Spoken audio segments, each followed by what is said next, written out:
घोषच्या सेंद्रिय शेतीमध्ये आपले स्वागत आहे.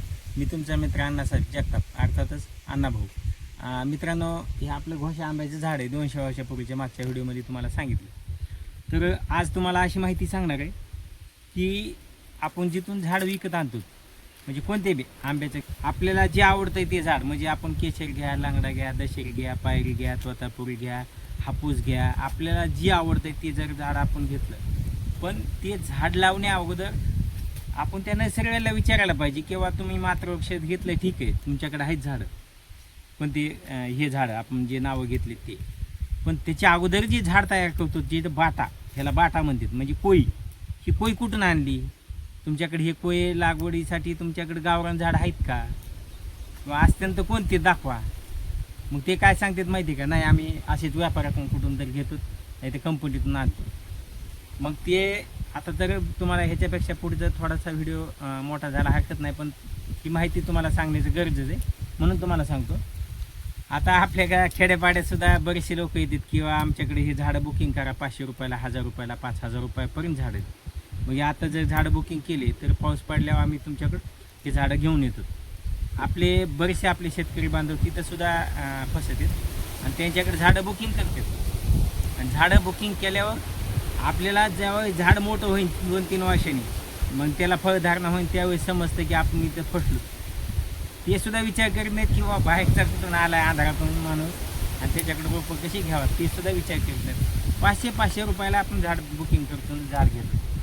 दुसरी गोष्ट, रस्त्याच्या कडेला जे झाडं आता तुम्हाला सांगितलं, मग त्याला विचार करता, त्याला सांगताना आपण म्हणायचं की बाबा तुम्ही गावरान झाडाचे बाटे कुठून आणलेले.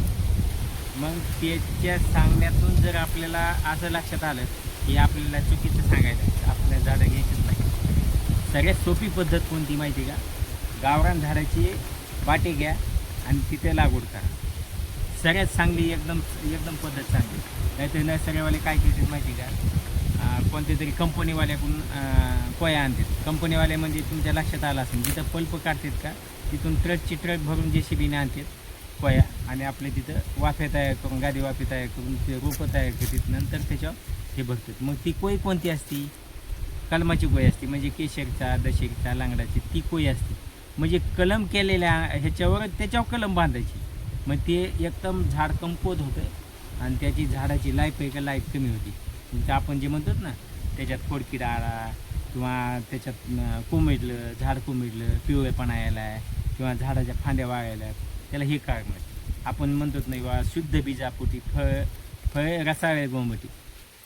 तसं आपल्याला जर झाडं जर जास्तीत जास्त लावायची असली, झाडं जर चांगली जास्तीत जास्त जे दिवस ठेवायचे असले पिढ्या, तर आपल्याला बाटा महत्त्वाचा आहे. सगळ्यात जास्त महत्त्वाचा बाटा. हे जर बाटा जर असला व्यवस्थित तर आपली बाग व्यवस्थित येते. मग ह्या गोष्टी आपल्याला लक्षात आणायला पाहिजे. थोडक्यात सांगतो, ही जी काय झाड आहे का, ह्या झाडाचा आपण कशामुळे बाटा निवडला होता आपली बाग तयार करताना. हे झाड 200 वर्षापूर्वीचं मित्रांनो, 200 वर्षापूर्वी. आणि ह्याचं जर आपण बाटा जर वापरला तर ह्याची लाईफ त्याच पद्धतीने मोठी होती. आणि ह्याचं झाडाचं गोड बघा तुम्ही, कोणता पाण्याचा थेंब नाही, काही नाही, खत नाही, पाणी नाही, काहीसुद्धा नाही, फवारणी नाही, काही नाही, तर तरीसुद्धा अशी लगडून जाते हे झाड. मग त्याच्यामुळं आपण ह्याच बाटा वापरतो आणि ह्याचीच कोई लावून ह्याच्यावर कलम बांधतो. तसेच तुमच्या भागात कोणते जर झाड असं तर त्याचे बाटे टाका, त्याच्या पोया टाका आणि त्याच्यावर आपल्याला जे पाहिजे आवडतं झाड त्याच्यावर ते कलम बांधा. तर आपली बाग एकदम सशक्त होईल, चांगली राहील, निरोगी राहील.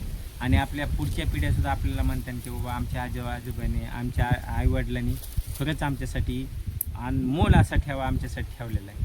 आणि मोठी शिदोरी, न सरण्याची शिदोरी आमच्यासाठी ठेवली. आपल्याला कौरबी नाव घेते ती.